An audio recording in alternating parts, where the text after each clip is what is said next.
Welcome to Kanuma, India's first certified green village.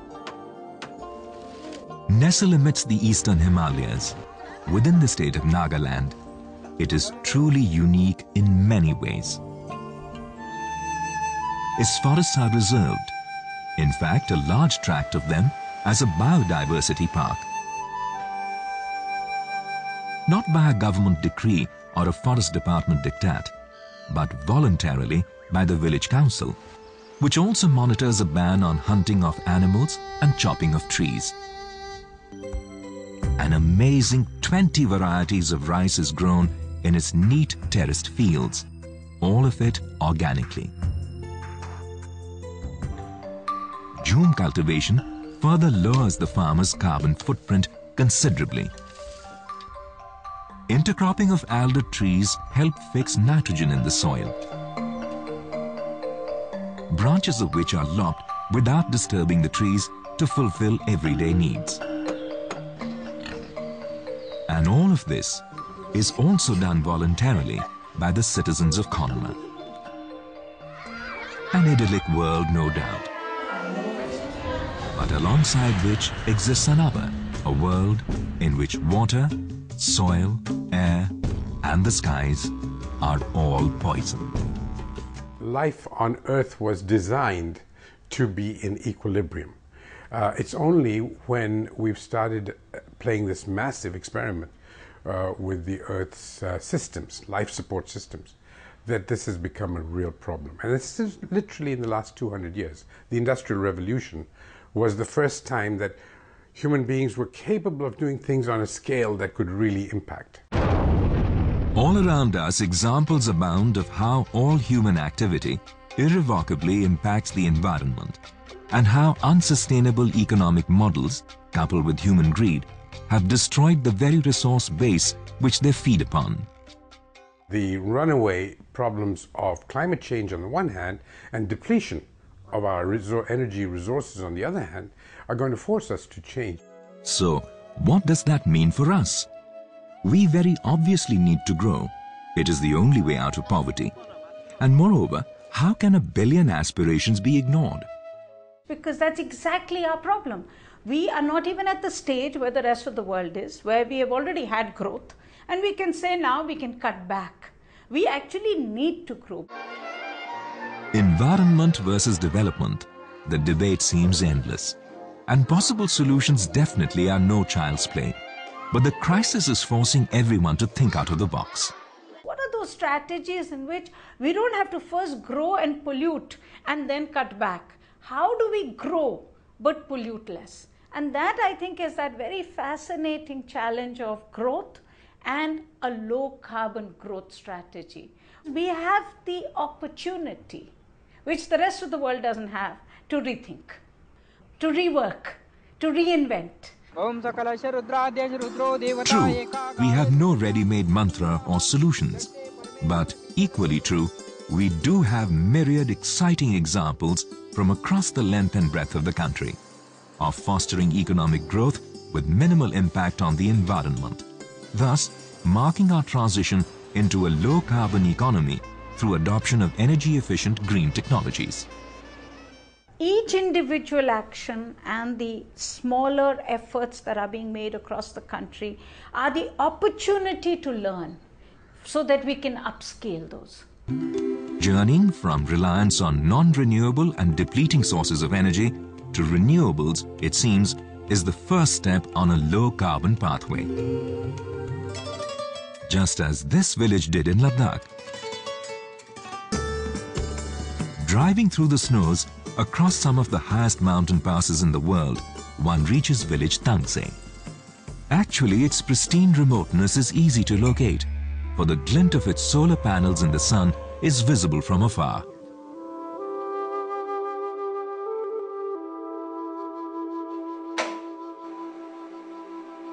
जो यहाँ पे एक 250 किलोवाट का हमारा एक डीजी सेट था, तो उसको हमने रिड्यूस किया है कि हमने सोलर पावर प्लांट में, क्योंकि यहाँ पे काफ़ी इन्वायरमेंट में नुकसान दे रहा था और साथ में जो डीजल का भी शॉर्टेज होता था. The beauty of solar is It's the only technology which can meet the aspirations of people for all sections of the society. लोग तो बहुत खुश हैं क्योंकि इसकी डिमांड भी बहुत है. अब लोगों को अवेयरनेस मिला है कि ये सोलर है क्या. It can generate 1 watt, 1 kilowatt, 1 megawatt and 1 gigawatt. It's clean, green, noise free. You can generate power at the point of use. It's very dependable. Even though in 1947, at the time of independence, India was generating a mere 1.4 gigawatts of power and is now generating more than 150 gigawatts, millions in India still have no access to main grid electricity, raising issues of energy and social equity. We need energy. I mean, just think about India. So much of India remains unconnected to something as basic as a light bulb. Okay? I think it is completely unacceptable. For 9% GDP growth, you need 5 to 6% power GDP to grow. Fortunately, the sun, wind and water all have the ability to power our lives. In village Momching in Nagaland, where an intricate system of bamboo pipes transports water, the terrain is such that some areas are without access to grid electricity. The Nagaland Empowerment of People through Energy Development Department is helping villagers install hydrogers, which can produce electricity when water passes through them. Once electricity has been generated, the water flows back into the stream and is used for agriculture. Enough electricity is produced to meet household needs with minimal impact on the environment. We've lived with so much adversity in our lives, we've had to solve problems all for millennia. India is filled with people who can do jugaad and are able to invent things. Here, however, is one example of how the absence of grid electricity proved to be a definite boon for the environment. India as a nation, it is said, has more mobile phones than toothbrushes. And this country, in fact, has higher telecom penetration than, incidentally, the penetration that's there in rural India for electricity. अब घर से खेतों में phone की सुविधा और खेत में से घर फोन कर देते हैं. We are in areas where there's no electricity available. We are forced to use diesel as an alternate. What we had come out with is a model where we said we will shift from a larger diesel run generator side to a hybrid model. And we use most parts of the day you try and shift over to the solar solution. Now globally, there isn't a telecom operator who's deployed as many solar sites as we have. So, with 58 million litres of diesel and 1.54 million tons of carbon emissions having been saved annually, as more than 800 million Indians chat up on mobile phones, the world's first and largest solar-powered hybrid green town network powers them. Today, customized solutions are available which can generate energy from renewables for all kinds of needs. And I'm seeing the market opening up, people paying out of their own pockets rather than waiting for subsidy, and they're going for the best products. Some of it is happening, and I think we need to understand that it's not easy. Please don't think this low growth strategy and low carbon strategy is like a quick fix and every country can just turn on a switch and it'll happen tomorrow. Because my question also is, if it was so easy, why hasn't the rest of the world been able to do it? Low carbon economy for me is all the sensible environmental work that so many communities across this country are doing. Cow dung cakes have been used as fuel for cooking in India since millennia. But for 20,000 milk farmers in Shirala, access to household biogas plants has changed the lives of rural women.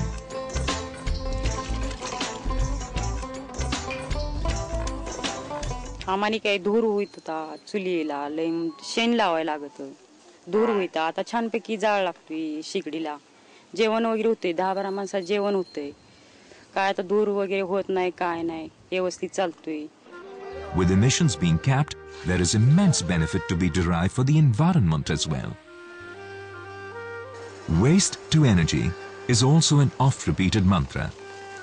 In one such example, in Sangli district of Maharashtra, industrial waste from corn and maize starch is being transformed into energy, an important step for climate change mitigation and adaptation. First part is methane emission reduction, by which we are almost reducing 12,000 tons of CO2 emissions into the atmosphere. and then power generation, by which we are saving at least 4,000 tons of CO2 emissions into the atmosphere. We applied to UNFCCC under CDM, and we are very happy to tell you that this is the first project in whole India which has got registered under wastewater to power generation. Energy from renewables is also fast becoming a matter of choice beyond necessity, as at this Ayurvedic ashram in Lonavala near Mumbai. An effort to not just heal the body and soul, but also the environment. Many factors need to converge for win-win paths to growth through clean technologies and eco-friendly alternatives. There's a very strong case for innovation and for developing new kinds of technologies, but ultimately there are two basic kinds of technologies that we need to nurture, and some of them are available, some of them will have to be invented. The success of the Bajat Lamp Yojana project in Kerala proves how technology combined with intent can bring about change. When the state government launched an ambitious plan to distribute an incredible 15 million CFL lamps amongst 7.5 million people, an amazing 95% of the population participated by giving in their old incandescent bulbs in exchange for new energy-saving CFLs.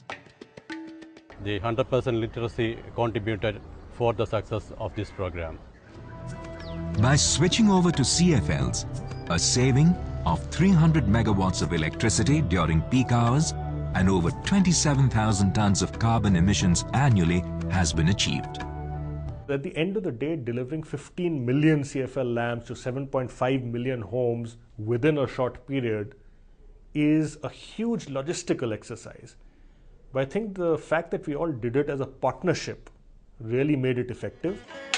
The project is now on its way to earning carbon credits for the government and people of Kerala. It's an amazing market for the transition. Which other country in the world provides you such an enormous market for whether it's CFL, LED, solar, wind? You're creating a market for the future. In fact, low carbon pathways are encouraging innovations across sectors. Pune is an industrial hub near Mumbai, but surrounded by fields and farmers for whom water for their fields at the right time and right amount is of utmost importance. Santosh Oswal, a local entrepreneur, had been working on rural automation for quite a while and recollects that it was on Ganesh Chaturthi Day that his latest innovation finally took shape. This has been the blessing of Ganesha to me on that day, and as it was very small in all the ways, so I named it as Nano Ganesh. Actually, farmers have to frequently visit their water pumps in 5 to 10 times a day. There are many challenges to access the water pumps. So they wanted some technology or solution which will help them to control this water pump from any place or from his house. It is a mobile modem device which enables a farmer to control the functioning of his motor pump set from anywhere to water his farms. Saves time, money and energy for the farmer. इसीलिए nano Ganesh बैठने के बाद मेरा वो खर्च भी कम हो गया, बाकी काम करने को मेरे को वक्त मिल गया. And by saving fuel, water, electricity and emissions, it has proven its green credentials. The Indian economy is driven by entrepreneurship, right? And now we have that ethos moving into green entrepreneurship, so it's translating. So we have this huge, vibrant young sector which wants to develop clean technology projects, community-based projects. Stuck in a traffic jam on his way from Mumbai to Pune, Tejas Kshatriya first thought of Revolo, an aftermarket hybrid conversion kit, which can be effectively fitted into any kind of automobile.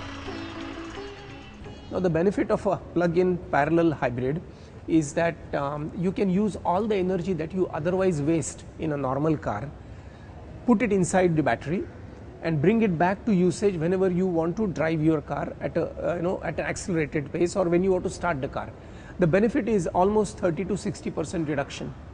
30 to 60% reduction in fuel consumption depending on your driving condition. The benefit is at least 30% reduction in emission.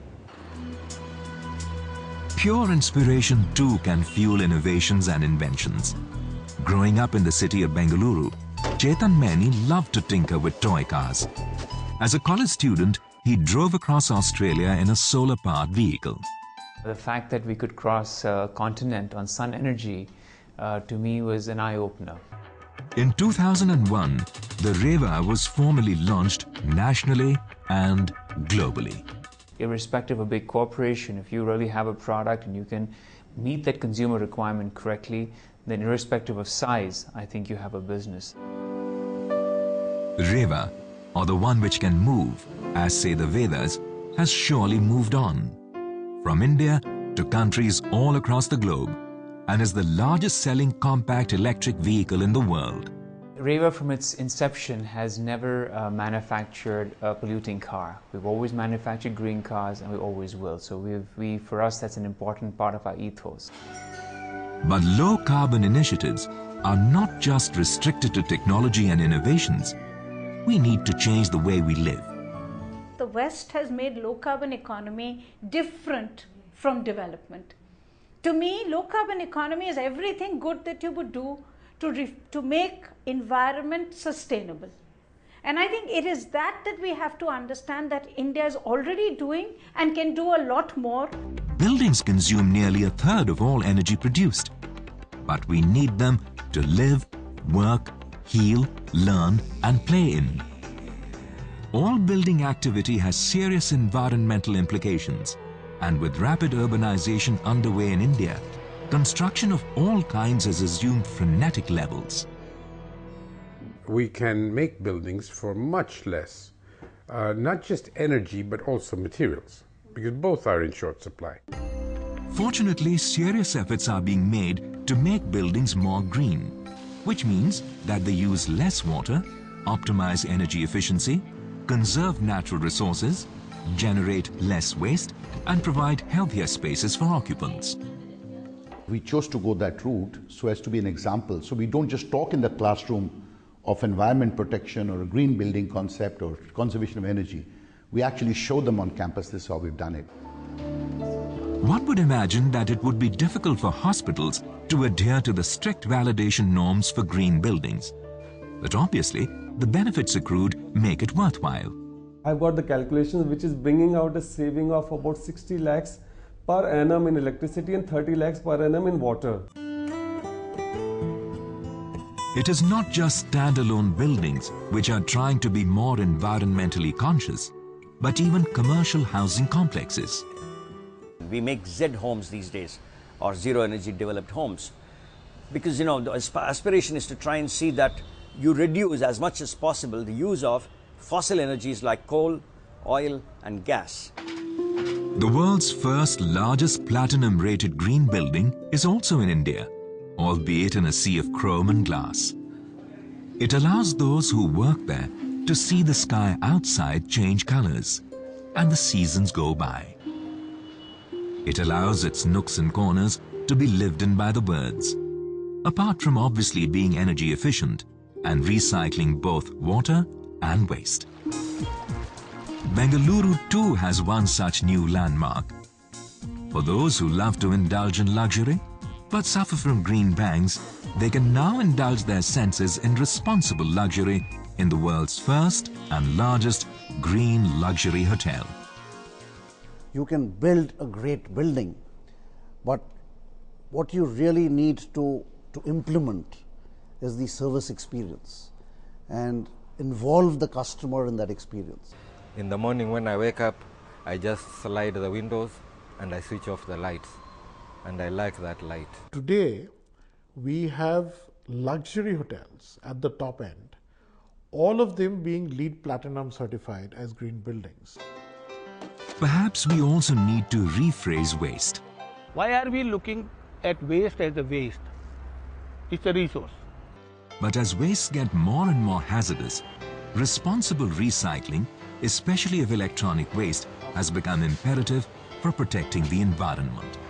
You could solve all your environmental problems, provided you become zero discharge society. An Indian company has an innovative recycling on wheel service, where they collect electronic waste from the doorstep and recycle it in a manner where much of it can be reused as raw material. and save harmful compounds from entering the soil, water and air. Also, as cities grow, they produce greater amounts of waste. The Municipal Corporation of Delhi became the first civic body in the world to earn carbon credits twice in a row from United Nations Framework Convention of Climate Change for cutting down on carbon emissions by stopping methane leaks from garbage. Coincidentally, the world's first railway to have earned carbon credits is also the Delhi Metro, which had registered a project based on its regenerative braking process with UNFCCC.